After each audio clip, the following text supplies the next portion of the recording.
ഞങ്ങളും ക്രൂശിക്കപ്പെട്ട ക്രിസ്തുവിനെ പ്രസംഗിക്കുന്നു. ഒട്ടക്കുന്നിന്മേൽ കൊടി ഉയർത്തുവീൻ.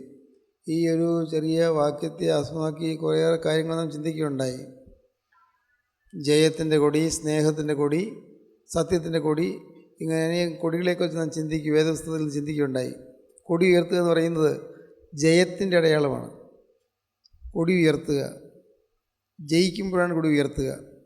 ഏതെങ്കിലും തരത്തിൽ മരണമോ പരാജയമോ വന്നാൽ സംഭവിക്കുന്നത് കൊടി താഴ്ത്തിക്കെട്ടും, കൊടി ഉയർത്തിക്കെട്ടുകയില്ല. രാഷ്ട്രങ്ങളിലെല്ലാം അങ്ങനെയാണ്. ഏതെങ്കിലും രാഷ്ട്ര തലവന്മാരാരെങ്കിലും മരിച്ചാൽ, അല്ലെങ്കിൽ വലിയ അനർത്ഥം ദേശത്ത് സംഭവിച്ചാൽ കൊടി താഴ്ത്തിക്കെട്ടും. ഇവിടെ ദൈവത്തിൻ്റെ വചനം പറയുന്നു, കൊടി ഉയർത്തുവീൻ, മൊട്ടക്കുന്നിന്മേൽ കൊടി ഉയർത്തുവീൻ.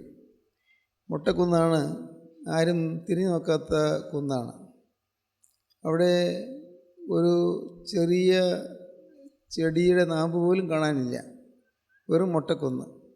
പക്ഷേ ആ മൊട്ടക്കുന്നിന്മേൽ കൊടി ഉയർത്താൻ കർത്താവ് പറയുന്നു. ഇത് നാം ചിന്തിക്കുമ്പോൾ നമുക്ക് പല പല കാര്യങ്ങൾ നമ്മൾ മനസ്സിലേക്ക് വരും.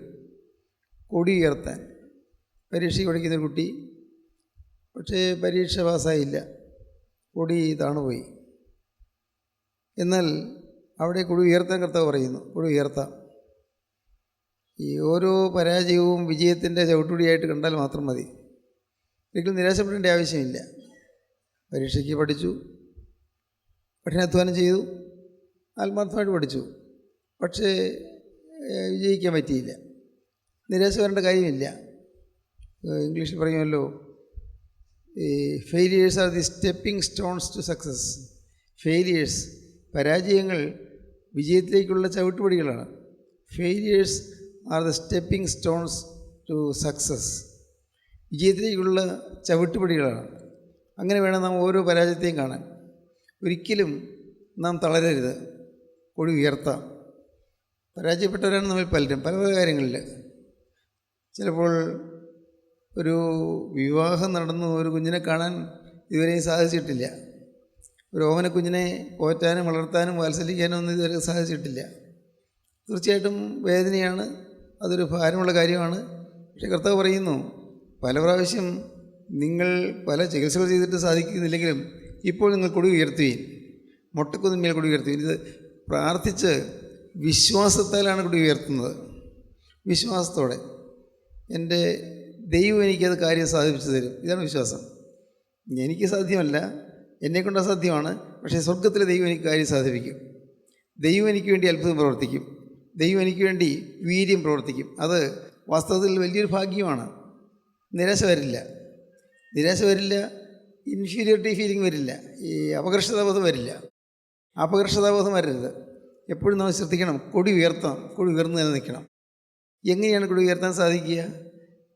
ബിസിനസ്സിൽ പരാജയപ്പെട്ടവരുണ്ട്, വലിയ കഷ്ടങ്ങളും നഷ്ടങ്ങളും വന്നവരുണ്ട്, അവരുടെ ജീവിതത്തിൽ വലിയ കടം വന്ന് കൂടിയതുകൊണ്ട് മനസ്സ് പതറിയിരിക്കുന്നവരുണ്ട്, ചില പ്രായോഗികമായ ജീവിതകാര്യങ്ങളിൽ പരാജയപ്പെട്ടവരുണ്ട്, പ്രിയപ്പെട്ടവരുള്ളതായ സ്നേഹബന്ധത്തിൽ പരാജയപ്പെട്ടവരുണ്ട്, അമ്മയും മരുമോളും തമ്മിലുള്ളതായ സ്നേഹബന്ധത്തിൽ പരാജയപ്പെട്ടവരുണ്ട്, അമ്മയെ സ്വന്തം അമ്മയെ പോലെ കാണാൻ പറ്റാത്തതിൽ പരാജയപ്പെട്ടവരുണ്ട്. പരാജയങ്ങളാണ് പലപ്പോഴും നമുക്ക് ഇന്ന് ഓർക്കാൻ പറ്റുന്ന പരാജയങ്ങൾ, പല പല പരാജയങ്ങൾ, പല പല തോൽവികൾ നമുക്കെല്ലാം ഉണ്ട്. ഓരോ തരത്തിലുള്ളതായ തോൽവികളുണ്ട്. ചിലർ ഒരിക്കലും മുഖം തെളിയാത്ത വിധത്തിൽ ഇങ്ങനെ മ്ലാനവതിൻ്റെതായിട്ടിരിക്കുന്നത് കാണാം. മ്ലാനത തളം കെട്ടി നിൽക്കുന്നു. പലരുടെയും ഹൃദയത്തിൽ മ്ലാനതയുണ്ട്. ചിന്തിച്ച് നോക്കിയാൽ വലിയ കാര്യമൊന്നും പറയാനില്ല, വലിയ കേടൊന്നുമില്ല. ജീവിക്കാൻ മാർഗമുണ്ട്, വരുമാനമുണ്ട്, വീടുണ്ട്, സൗകര്യമുണ്ട്, നല്ല ഭർത്താവുണ്ട്, അല്ലെങ്കിൽ നല്ല ഭാര്യയുണ്ട്, എല്ലാം ഉണ്ട്. പക്ഷേ ഒരു അസംതൃപ്തി, എന്തോ ഒരു പോരായ്മ, എന്തോ ഒരു പരാജയം. എന്താണെന്ന് അറിയാൻ പാടില്ല, എന്താണെന്ന് തന്നെത്താനും മനസ്സിലാകുന്നില്ല. ഏതോ ഒരു അസംതൃപ്തി. നമ്മൾ പലരുടെയും ജീവിതത്തിലുള്ളൊരു കുഴപ്പമാണത്, അസംതൃപ്തി. ചിന്തിച്ച് നോക്കിയാൽ അസംതൃപ്തിക്ക് യാതൊരു കാരണവുമില്ല. എല്ലാം ഉണ്ട്, സുഖമായിട്ട് ജീവിച്ചു പോകാവുന്ന ചുറ്റുപാടുകളെല്ലാം ഉണ്ട്. എന്നാൽ ഈ അസംതൃപ്തികളെല്ലാം നമ്മുടെ ജീവിതത്തെ തകർക്കുകയും ഉലയ്ക്കുകയും നശിപ്പിക്കുകയും ചെയ്തുകൊണ്ടിരിക്കുകയാണ്.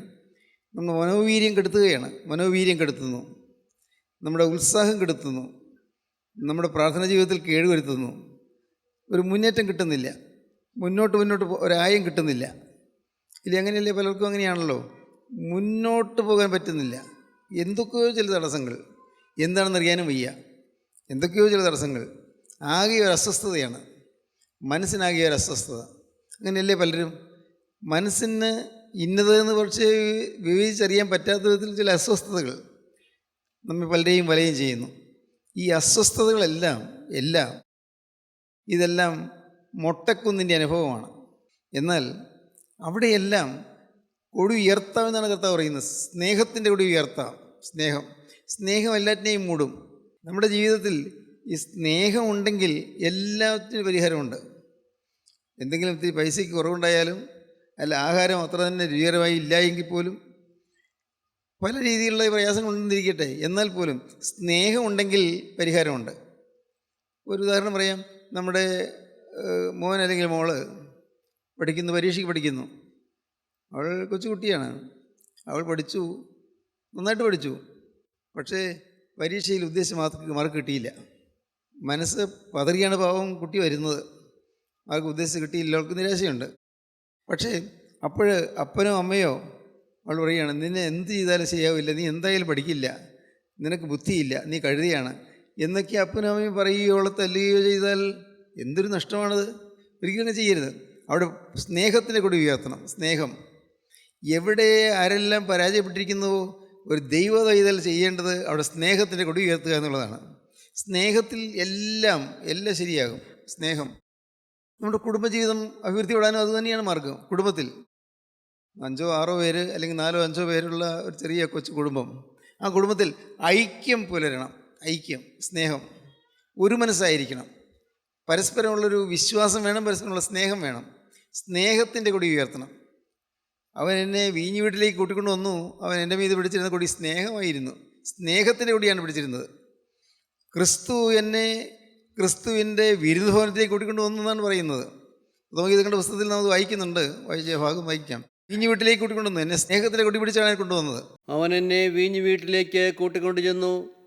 എൻ്റെ മീതെ അവൻ പിടിച്ചിരുന്ന കൊടി സ്നേഹമായിരുന്നു. മീതെ അവൻ കൊടി പിടിച്ചാണ് കൊണ്ടുവന്നത്. സ്നേഹം. എന്നെ വീഞ്ഞു വീട്ടിലേക്ക് വിരുന്ന് ഭവനത്തിലേക്ക് കൊണ്ടുവന്നിരിക്കുകയാണ്. ആനന്ദത്തിൻ്റെ ലഹരിയുള്ളതായ സ്ഥലത്തേക്ക് എന്നെ കൊണ്ടുവന്നിരിക്കുകയാണ്. ആനന്ദത്തിൻ്റെ ആ സവിശേഷതകളുള്ള ഭവനത്തിലേക്ക് എന്നെ കൊണ്ടുവന്നിരിക്കുകയാണ്. അവൻ എന്നെ വീഞ്ഞു വീട്ടിലേക്ക് കൂട്ടിക്കൊണ്ടുവന്നു. നമ്മുടെ പലരുടെയും ജീവിതത്തിൽ ഇന്ന് നമ്മുടെ വീട് മ്ലാനതയുള്ളതാണ്. വീട് ആകെ ഒരു അസ്വസ്ഥമായ അന്തരീക്ഷം. നിങ്ങൾ പണ്ട് കാലത്തൊക്കെ ഈ അടുപ്പിൽ വിറക് വെച്ച് കത്തിക്കുന്ന കാലത്തൊക്കെ അടുക്കളയിൽ ചിലപ്പോഴേക്കും അവിടെ മുഴുവൻ പുക, ഭയങ്കരമായി പുക. അവിടെ നിൽക്കാൻ പറ്റില്ല. ആ പുക ഇങ്ങനെ അവിടെ വ്യാപിച്ച് കാണും. അപ്പോൾ നിങ്ങൾക്ക് അവിടെ ശ്വാസം മുട്ടൽ തോന്നും. ശ്വാസം മുട്ടുന്നു. അവിടെ നിന്ന് കടന്നു പോയാൽ മതി, എങ്ങനെയെങ്കിലും കടന്നു പോയാൽ മതി. ജനലുകൾ തുറന്നിട്ടു, വാതിലുകൾ തുറന്നിട്ടു, പക്ഷേ പുക പോകുന്നില്ല. ഈ പുക പിടിച്ച അടുക്കള പോലെ നമ്മുടെ പലരുടെയും ഹൃദയം പുക പിടിച്ചിരിക്കുകയാണ്. അത് പലതരത്തിലുള്ളതായ പുകകളാണ്. നിരാശയുടെ ആയിരിക്കാം, അല്ലെങ്കിൽ കോപത്തിൻ്റെ ആയിരിക്കാം, വാശിയുടെ ആയിരിക്കാം, വൈരാഗ്യത്തിൻ്റെ ആയിരിക്കാം, പരസ്പര സ്പർദ്ധയുടേതായിരിക്കാം. ഏതെല്ലാമോ ചില പുകകൾ പിടിച്ചിരിക്കുന്നു. നമ്മുടെ പലരുടെയും ഹൃദയം അങ്ങനെയാണ്. ഹൃദയം പുക പിടിച്ചിരിക്കുന്ന അനുഭവം. ആ പുക പിടിച്ചിരിക്കുന്ന അന്തരീക്ഷത്തിലേക്ക് വേറൊരാൾ, ഒരു അതിഥി വന്നാൽ ആൾക്ക് ശ്വാസം മുട്ടലുണ്ടാകും. ഒരു വിരുന്നുകാരൻ വന്നാൽ. പക്ഷേ വിരുന്നുകാരനെ ഒന്ന് അറിയിക്കാതെ നമ്മൾ കുറച്ച് പുഞ്ചിരിക്കുകയും ചിരിക്കുകയും വർത്തമാനം പറയുകയൊക്കെ ചെയ്യും. അവിടെ വീട്ടിൽ ആലോചനയുണ്ടെന്ന് ആരും അറിയില്ല. പക്ഷേ അന്തരീക്ഷം മുഴുവൻ പുകപടലമായിരിക്കും. അന്തരീക്ഷം മുഴുവൻ നമ്മൾ പലരുടെയും ജീവിതത്തിൽ നമുക്ക് മനസ്സിലാക്കാൻ സാധിക്കും. അന്തരീക്ഷം മുഴുവൻ പുകപടലം പിടിച്ചിരിക്കുന്നു. സ്നേഹത്തിൻ്റെ അഭാവമാണത്. സ്നേഹത്തിൻ്റെ അഭാവം. നിങ്ങളൊരു കാര്യം ചിന്തിക്കൂ. സ്നേഹത്താൽ ഏത് പ്രശ്നത്തെയും നമുക്ക് നേരിടാം. സ്നേഹത്താൽ ഏത് പ്രതിസന്ധിയെയും നമുക്ക് നേരിടാം. സ്നേഹം എന്ന് പറഞ്ഞാൽ അവിടെ തീർച്ചയായിട്ടും ക്ഷമയുണ്ട്. ക്ഷമിക്കും. തെറ്റായിട്ട് കാണുകയില്ല. വേദപുസ്തകം പറയും, 1 Corinthians 13 പറയും, സ്നേഹത്തെക്കുറിച്ച് പറയുന്നത് ഒരു അധ്യായമാണ് 1 Corinthians 13. അതിൽ പറയുന്നത് സ്നേഹം അകൃത്യം കണക്കിടുന്നില്ല. സ്നേഹം ഒരു നാളും ഉതിർന്നു പോകുകയില്ല. അത് വളരെ ശ്രദ്ധേയമായ വാക്യമാണ്. ഒരാളുടെ തെറ്റായിട്ട് തോന്നുകയില്ല. നാം സ്നേഹിക്കുന്നയാളുടെ തെറ്റ് നമുക്ക് തെറ്റായി തോന്നുകയില്ല. നമുക്കൊരാളുടെ സ്നേഹം ഉണ്ടെങ്കിൽ ആ ആളോട് നമുക്ക് ഒരു ഇഷ്ടക്കുറവ് തോന്നുകയില്ല. കാരണം ആൾ ചെയ്യുന്ന തെറ്റായിട്ട് തോന്നുകയില്ല. തെറ്റ് പറ്റിയെന്ന് വരും, പക്ഷേ അത് തെറ്റായിട്ട് നമുക്ക് തോന്നുകയില്ല. സ്നേഹം എല്ലാറ്റിനെയും മൂടും. സ്നേഹം എല്ലാറ്റിനെയും കവർ ചെയ്യും.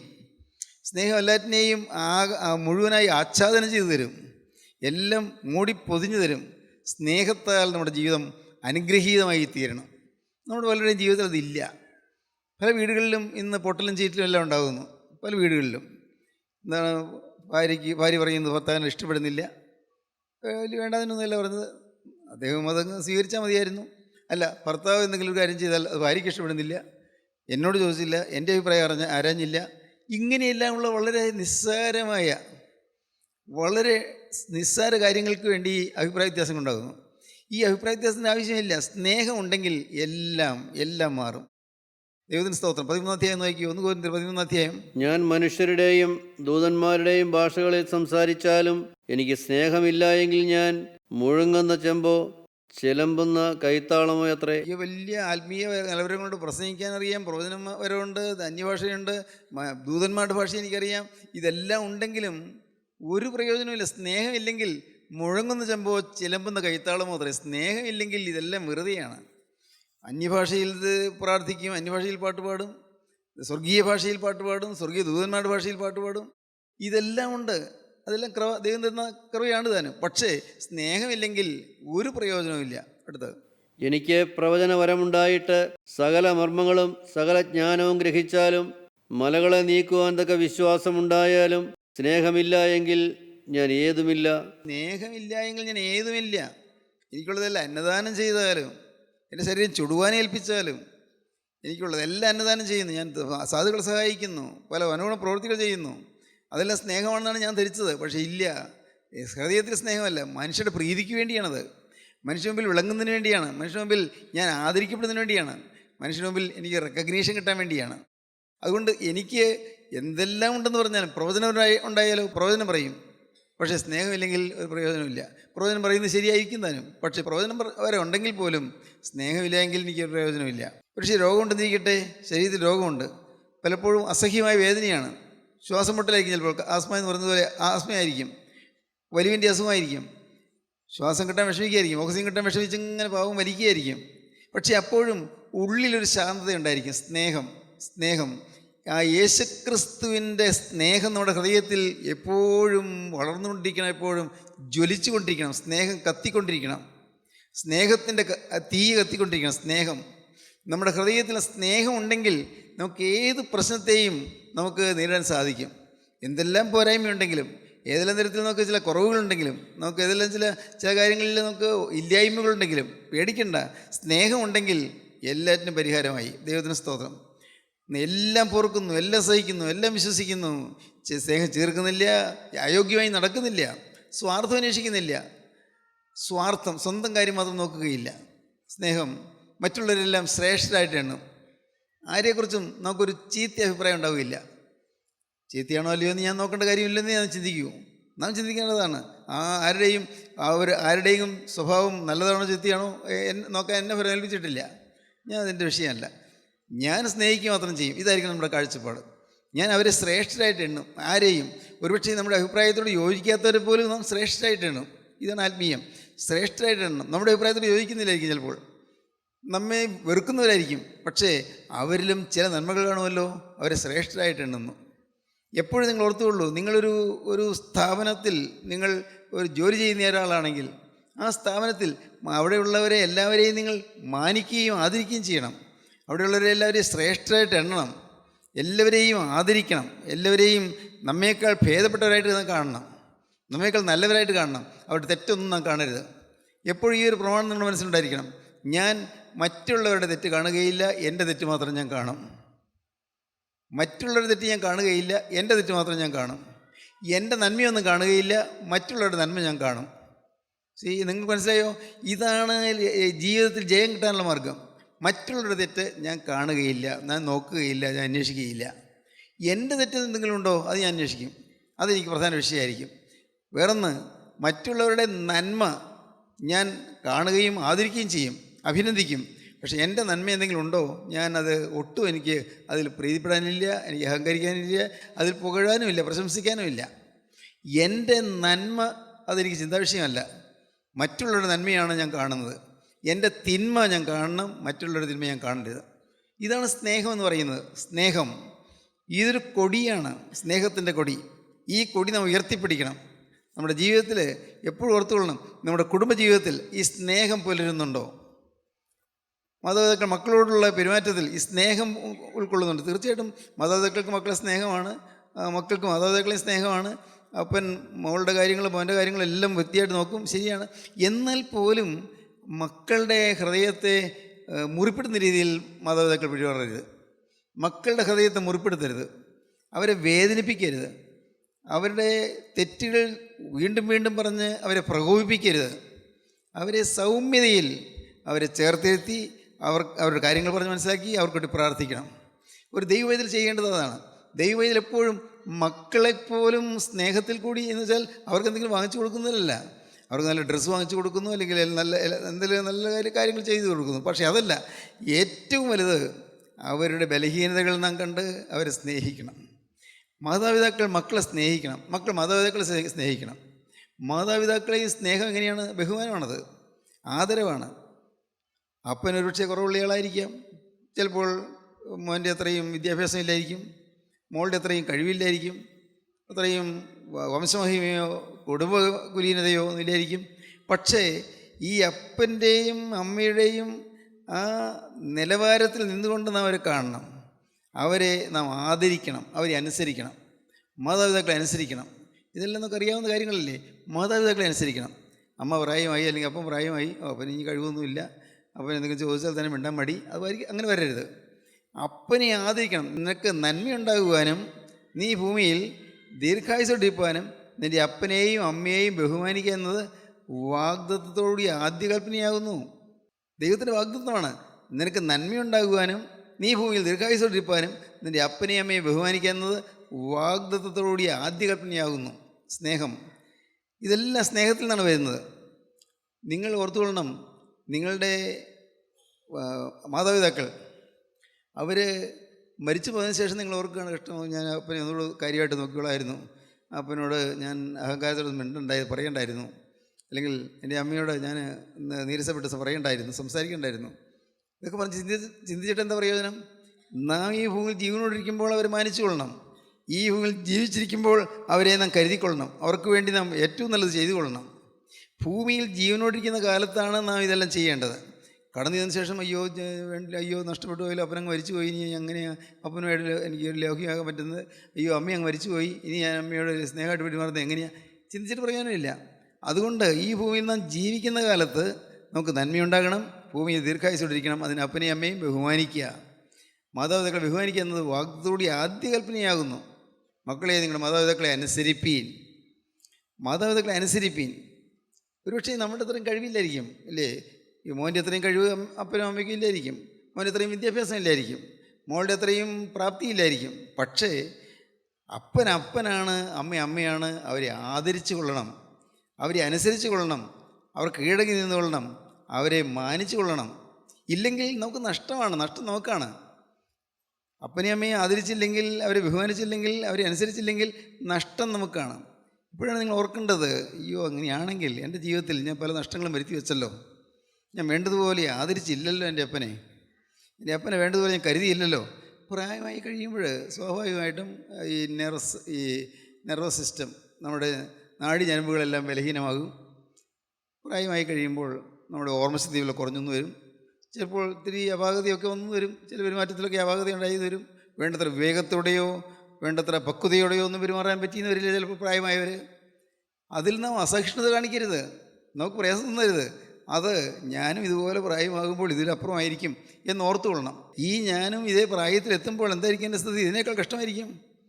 അങ്ങനെ ഓർത്തുകൊള്ളണം. അപ്പോൾ നമുക്ക് അവരെ ആദരിക്കാൻ സാധിക്കും, അവരെ മാനിക്കാൻ സാധിക്കും. ഇതെല്ലാം സ്നേഹത്തിൽ നിന്നാണ്. അടുത്ത വാക്യം വായിച്ച്. സ്നേഹം ഒരു നാളും ഉതിർന്നു പോകയില്ല. ഒരു നാളും ഉതിർന്നു പോകാത്തതാണ് സ്നേഹം. ഒരു നാളും വിട്ടുപോകുകയില്ല. സ്നേഹം ഒരു നാളും ഉതിർന്നു പോകയില്ല. പ്രവചനപരമോ അത് നീങ്ങിപ്പോകും. പ്രവാചകന് പ്രവചനപരമുണ്ട്, ദൈവത്തിൻ്റെ വചനം പറയാനുള്ള കൃപയുണ്ട്.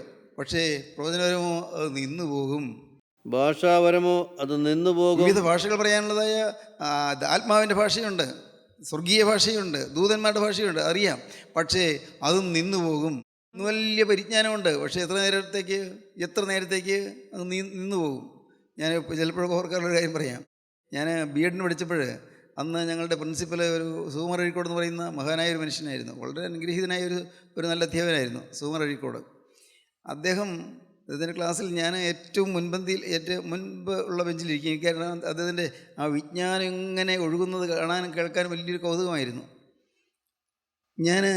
അദ്ദേഹം അസുഖമായി കിടക്കുന്നത് കേട്ടപ്പോൾ എനിക്ക് പെട്ടെന്ന് ഒരു ചിന്ത വന്നു. എന്തോരു ജ്ഞാനമാണ് അദ്ദേഹത്തിൻ്റെ തലച്ചോറിലുള്ളത്, എന്തുമാത്രം ജ്ഞാനമാണുള്ളത്. ഈ ജ്ഞാനമെല്ലാം പെട്ടെന്ന് ഇല്ലാതാകുമല്ലോ, അത് കിട്ടുകയില്ലല്ലോ. അദ്ദേഹം കുറച്ച് പുസ്തകങ്ങൾ എഴുതി, അതിൽ നിന്നും കൊള്ളാത്ത രീതിയിൽ എന്തുമാത്രം ജ്ഞാനം, വിജ്ഞാന പാരാവാരം എന്ന് പറയുന്നത് പോലത്തെ മഹാസമുദ്രം പോലത്തെ വിജ്ഞാനം. അത് നഷ്ടപ്പെട്ടു പോകുമല്ലോ ഞാൻ ചിന്തിച്ചു. പിന്നെ അദ്ദേഹം എഴുതിയ പുസ്തകങ്ങളെല്ലാം ഞാൻ സംഭരിച്ചു. കിട്ടിയിടത്തുള്ള പുസ്തകങ്ങളെല്ലാം സംഭരിച്ചു, ഞാൻ വായിച്ചു. എനിക്ക് വളരെ വളരെ വളരെ ബഹുമാനമുള്ള, വളരെ ഇഷ്ടമുള്ളൊരു അധ്യാപകനായിരുന്നു അദ്ദേഹം. എൻ്റെ വീട്ടിൽ വന്നിട്ടുണ്ട് ഒരിക്കൽ. സെൻറ്റ് മേരീസ് കോളേജിൽ അദ്ദേഹം വന്നപ്പോൾ ഞാൻ പറഞ്ഞു എൻ്റെ വീട്ടിൽ നിന്ന് വരാമെന്ന് ചോദിച്ചു. അദ്ദേഹം വരാമെന്ന് പറഞ്ഞു. വന്നു, ചായ കുടിച്ച് സന്തോഷമായിട്ട് കുറേ നേരം സംസാരിച്ചിരുന്നു. ഞാൻ ഓർക്കുന്നു, എന്തൊരു വിനയമുള്ള മനുഷ്യൻ. പ്രസംഗവേദിയിൽ കാണുന്ന ആളല്ലത്. പ്രസംഗവേദിയിൽ കാണുമ്പോൾ സിംഹത്തെ പോലെ ഗർജിക്കുന്ന മനുഷ്യനാണ്, സിംഹത്തെ പോലെ ഗർജിക്കും. പക്ഷേ അദ്ദേഹം നേരിട്ട് സംസാരിക്കുമ്പോൾ അദ്ദേഹത്തിൻ്റെ ആളത്വം വളരെ മാർദ്ദവമുള്ള, വളരെ എളിമയുള്ള, വളരെ സാധുവായൊരു മനുഷ്യൻ. ഇത് വിജ്ഞാനമെല്ലാം പോയല്ലോ. ഓർക്കൂ, നിങ്ങൾ കേൾക്കൂ, ഒരു ദിവസം നമ്മുടെ ഇതുപോലെ പോകും. നമ്മുടെ ഈ തലച്ചോറും നിർജ്ജീവമാകും, നമ്മുടെ നെർവസ് സിസ്റ്റം നശിച്ചു പോകും, പ്രയോജനമില്ലാതായി തീരും. നമ്മുടെ കണ്ണിൻ്റെ കാഴ്ച കുറയും, നമ്മുടെ കാതിൻ്റെ കേൾവി കുറയും, നമ്മുടെയും പ്രാപ്തി കുറയും. ഇന്ന് നമുക്ക് ചടുലമായി നടക്കാൻ പറ്റും, വളരെ ഊർജ്ജസ്വലമായി സംസാരിക്കാൻ പറ്റും, വളരെ കരുത്തായി നമുക്ക് ജീവിക്കാൻ പറ്റും. പക്ഷേ ഇതെല്ലാം എത്ര നാളത്തേക്ക്? എത്രയോ ചുരുങ്ങുന്ന നാളത്തേക്ക്. ഇത് കഴിയുമ്പോൾ ഞാൻ ഒന്ന് ഇല്ലാതായി തീരും. പ്രിയപ്പെട്ടവർ, അതുകൊണ്ട് എപ്പോഴും നിലനിൽക്കുന്ന സ്നേഹമാണ്. സ്നേഹം ഒരു നാൾ ഉയർന്നു പോകുകയില്ല. സ്നേഹം ഉയർന്നു പോകുകയില്ല, നിലനിൽക്കുന്ന സ്നേഹമാണ്. മറ്റെല്ലാം മാറിപ്പോകും. സമ്പത്ത് മാറിപ്പോകുമല്ലോ. സമ്പത്ത് മാറിപ്പോകും, നമുക്കുള്ള പദവികൾ മാറിപ്പോകും, നമ്മുടെ സ്ഥാനമാനങ്ങൾ മാറിപ്പോകും. ഞാൻ ഓർക്കുന്നു, ഈ പ്രിൻസിപ്പലായിരുന്ന കാലത്ത് നിരന്തരം ഒരുപടി ഒപ്പിടണം. ഒരുപടി എന്ന് വെച്ചാൽ കുറച്ചൊന്നുമല്ല, എന്തുമാത്രം ഒപ്പാണുള്ളത്. അത് കഴിഞ്ഞ് ഞാൻ പ്രിൻസിപ്പൽ സ്ഥാനത്ത് പോയി വിരമിച്ചതിന് ശേഷം ഞാൻ ഓർക്കുകയാണ്, ഇപ്പോൾ ഇനി ഞാൻ ഒപ്പിട്ടാൽ എന്താ വിലയുള്ളത്? എൻ്റെ ഒപ്പിൻ്റെ വില പോയി. ഞാൻ അവിടെ ഇരുന്നപ്പോഴെനിക്ക് ഒപ്പിന് വിലയുണ്ടായിരുന്നു. ഞാൻ അവിടെ നിന്ന് പോയി ഓഫീസ് വിട്ടു. ഞാൻ റിട്ടയർ ചെയ്ത് കഴിഞ്ഞപ്പോൾ എൻ്റെ ഒപ്പിനൊരു വിലയുമില്ല. ഞാൻ പറയട്ടെ, നമ്മുടെ ജീവിതം എത്രയേ ഉള്ളൂ. നിലനിൽക്കുന്നത് എന്താണ്? സ്നേഹം. സ്നേഹം ഏതാണ്? സ്നേഹം ക്രിസ്തുവാണ്. ദൈവത്തിന് സ്തോത്രം. ക്രിസ്തുവാണ് സ്നേഹം. നിങ്ങൾ മറക്കരുത്, ക്രിസ്തുവാണ്. യേശുക്രിസ്തുവിൻ്റെ സ്വഭാവമാണ്, അതാണ് നിലനിൽക്കുന്നത്. ഇത് നമ്മുടെ ജീവിതത്തിൽ വന്നു കഴിഞ്ഞാൽ നാം ജയിച്ചു. വാസ്തവത്തിൽ ഒരുപക്ഷേ ആഹാരത്തിന് മാർഗ്ഗം ഇല്ലെങ്കിലും ശരി, നല്ല വസ്ത്രമില്ലെങ്കിലും ശരി, ഒരുപക്ഷേ നമുക്ക് നല്ല ആരോഗ്യമില്ലെങ്കിലും ശരി, ഒരുപക്ഷേ രോഗമുണ്ടെങ്കിലും ശരി, ഇതെല്ലാം ഉണ്ടെങ്കിലും സ്നേഹമുണ്ടെങ്കിൽ, സ്നേഹത്തിൻ്റെ ആർദ്രതയുണ്ടെങ്കിൽ, സ്നേഹത്തിൻ്റെ സൗമ്യതയുണ്ടെങ്കിൽ, സ്നേഹത്തിൻ്റെ ദീർഘക്ഷമയുണ്ടെങ്കിൽ നാം ജയിക്കും. നമുക്ക് മുന്നോട്ട് പോകാം. സ്നേഹത്തിൻ്റെ കൊടി. പിന്നെയും അംശമായി മാത്രം നാം അറിയുന്നു, അംശമായി മാത്രം പ്രവചിക്കുന്നു. പൂർണ്ണമായത് വരുമ്പോഴോ അംശമായത് നീങ്ങിപ്പോകും. അവിടെ കുറച്ചൊക്കെ അറിയാവുള്ളൂ, അംശമായി മാത്രം. എല്ലാം ഒന്നും അറിയാൻ പറ്റിയിട്ടില്ല. ഉണ്ടോ? ഇല്ലല്ലോ. ആർക്കും സാധിച്ചിട്ടില്ല. എല്ലാം ഒന്നും അറിയാൻ പറ്റുകയില്ല. ആർക്കും എത്ര ഉന്നതനായ പണ്ഡിതന് പോലും എല്ലാം അറിയണമെന്നില്ല, എല്ലാം ഗ്രഹിക്കണമെന്നില്ല. അംശമായി മാത്രമേ നാം അറിയുന്നു, അംശമായി മാത്രമേ നാം പ്രവചിക്കുന്നു, അംശമായത് മാത്രമേ നമുക്ക് കിട്ടുന്നുള്ളൂ. എന്നാൽ പൂർണ്ണമായത് വരുമ്പോഴോ അംശമായി നീങ്ങിപ്പോകും. അടുത്ത വാക്യം: ഞാൻ ശിശുവായിരുന്നപ്പോൾ ശിശുവിനെ പോലെ സംസാരിച്ചു, ശിശുവിനെ പോലെ ചിന്തിച്ചു, ശിശുവിനെ പോലെ നിരൂപിച്ചു. പുരുഷനായ ശേഷമോ ഞാൻ ശിശുവിനുള്ളത് ത്യജിച്ചു കളഞ്ഞു. ഞാൻ ശിശുവായിരുന്നപ്പോൾ ശിശുവിൻ്റെ പ്രായത്തിൽ ആ രീതിയിലൊക്കെ ഞാൻ ചിന്തിച്ചുള്ളൂ. ഞാൻ പ്രാപ്തിയുള്ളനായി തീർന്നപ്പോൾ ശിശുവിനുള്ളത് ഞാൻ ത്യജിച്ചു കളഞ്ഞു. സ്നേഹത്തിൽ വർദ്ധിച്ച് നിറവോടെ വരുമ്പോൾ നമ്മുടെ ബാല്യചാബല്യങ്ങൾ എല്ലാം മാറും. ബാല്യചാബല്യങ്ങൾ, നമ്മുടെ ജീവിതത്തിൽ പല പല ചാബല്യങ്ങളുണ്ട്, പല അപക്വമായ ചില ചിന്താഗതികളുണ്ട്, പക്വതയില്ലാത്ത ചിന്താഗതികളുണ്ട്. അതെല്ലാം മാറിപ്പോകും. നാം ഒരു ഉന്നതമായ ആന്തരിക സ്വസ്ഥതയുള്ള, ശ്രേഷ്ഠതയുള്ള, സനാതന മൂല്യമുള്ള ഒരു മഹത് ജീവിതമായി നമ്മുടെ ജീവിതം മാറും. ദൈവത്തിന് സ്തോത്രം. അത് അനുഗ്രഹീതമായൊരു അനുഭവമാണ്. നമ്മുടെ ജീവിതം നമുക്ക് മാത്രം പ്രയോജനപ്പെടാനുള്ളതല്ല. ഈ ഭൂമിയിൽ എനിക്ക് കിട്ടിയ ആയുസ് എന്ന് പറഞ്ഞാൽ എനിക്ക് മാത്രമുള്ളതല്ല. അത് അനേകർക്ക് പ്രയോജനപ്പെടേണ്ടതാണ്. അനേകർക്ക് പ്രയോജനപ്പെടണം. എൻ്റെ ദൈവത്തിന് പ്രയോജനപ്പെടണം, അതോടൊപ്പം എൻ്റെ സഹജീവികൾക്ക് പ്രയോജനപ്പെടണം. ഇല്ലെങ്കിൽ ഒരു ജീവിതം വ്യർത്ഥമാണ്. കുറേ കാലം ജീവിച്ചു, ഭക്ഷണം കഴിച്ചു, വീട് വെച്ചു, മക്കളെ വളർത്തി, മക്കളെ പഠിപ്പിച്ചു, കാര്യങ്ങളൊക്കെ ചെയ്തു. അവസാനം ഒരു ദിവസം ഇതാ കടന്നുപോയി, അളങ്ങ് തീർന്നു. പിന്നെ ഒന്നുമില്ല. തീർന്നു പോകേണ്ടതല്ല ഈ ജീവിതം. നാം ഈ ഭൂമിയിൽ നിന്ന് മാറ്റപ്പെട്ട് കഴിഞ്ഞാലും നമ്മുടെ ജീവിതത്തിൻ്റെ അനുഗ്രഹീതമായ വശങ്ങൾ വരും തലമുറയ്ക്ക് പകർന്നു കൊടുക്കേണ്ടതാണ്. വരുംകാല തലമുറയിലേക്ക് പകർന്നു കൊടുക്കേണ്ടതായ അനുഗ്രഹീതമായ ചില അംശങ്ങൾ നമ്മുടെ ജീവിതത്തിലുണ്ട്. അത് സ്നേഹമാണ്. എന്നും ഞാൻ എന്ന് പറയുന്ന മനുഷ്യനെ കടന്നു പോകും, നിങ്ങൾ ഓരോരുത്തരും കടന്നു പോകും. പക്ഷേ നമ്മുടെ അനന്തര തലമുറ നമ്മെ നോക്കുന്നത് എങ്ങനെയായിരിക്കും? അനന്തര തലമുറ നമ്മെ കാണുന്നത് എങ്ങനെയായിരിക്കും? ഞങ്ങളുടെ ഭവനത്തിൽ ഒരു വിശുദ്ധനായ ഒരു ദൈവപുരുഷനുണ്ടായിരുന്നു, ഞങ്ങളുടെ കുടുംബത്തിൽ ഒരു ദൈവദാസനുണ്ടായിരുന്നു, ഞങ്ങളുടെ കുടുംബത്തിൽ ഭക്തിയുള്ളൊരു ദൈവവൈദ്യനുണ്ടായിരുന്നു എന്ന് നമ്മുടെ അനന്തര തലമുറ പറയുമോ? മക്കളോ മക്കളുടെ മക്കളോ മക്കളുടെ മക്കളോ പറയുമോ? പ്രിയപ്പെട്ടവർ, അങ്ങനെ നമുക്കൊരു അനുഗ്രഹീതമായൊരു സാക്ഷ്യം വേണം. ദൈവത്തിന് സ്തോത്രം. ദൈവം നിങ്ങളെ അനുഗ്രഹിക്കട്ടെ എന്നൊക്കെ പ്രാർത്ഥിക്കാം. കാരുണ്യവാനായ ഞങ്ങളുടെ സ്വർഗീയ പിതാവേ, ഈ നല്ല സമയത്തിനായി ഞങ്ങൾ നിന്നെ സ്തുതിക്കുന്നു കർത്താവേ. സ്നേഹമാകുന്ന യേശുവിനെ ഞങ്ങളുടെ ജീവിതത്തിൽ പ്രതിഷ്ഠിച്ചുകൊണ്ട് ഒരു പുതിയ ജീവിതം നയിപ്പാൻ ഞങ്ങൾക്ക് ഭാഗ്യം തരണമെന്ന് പ്രാർത്ഥിക്കുന്നു. അപ്പോൾ ഈ വചനം കേട്ട് എല്ലാവരെയും അനുഗ്രഹിക്കണമേ. ശത്രു കൊടി നാട്ടിയിരിക്കുന്നിടത്തെല്ലാം എൻ്റെ യേശുവിനെ ജയമുള്ള സ്ലീവ സ്ഥാപിക്കണമേ. മുട്ടക്കൊന്നിന്മേൽ കൂടി ഉയർത്തണമേ. ഇന്നെല്ലാവരെയും അനുഗ്രഹിക്കണമേ. എല്ലാവരെയും കൃപയിൽ കാക്കണമേ. തിരുനാമം മഹത്വപ്പെടുത്തണമേ. യേശു ക്രിസ്തുവിൻ്റെ രാജകീയ നാമത്തിൽ പ്രാർത്ഥിക്കുന്ന കുറയോടെ കേൾക്കണം പിതാവേ. ആമീൻ. ഹല്ലേലൂയ. ദൈവത്തിന് സ്തോത്രം.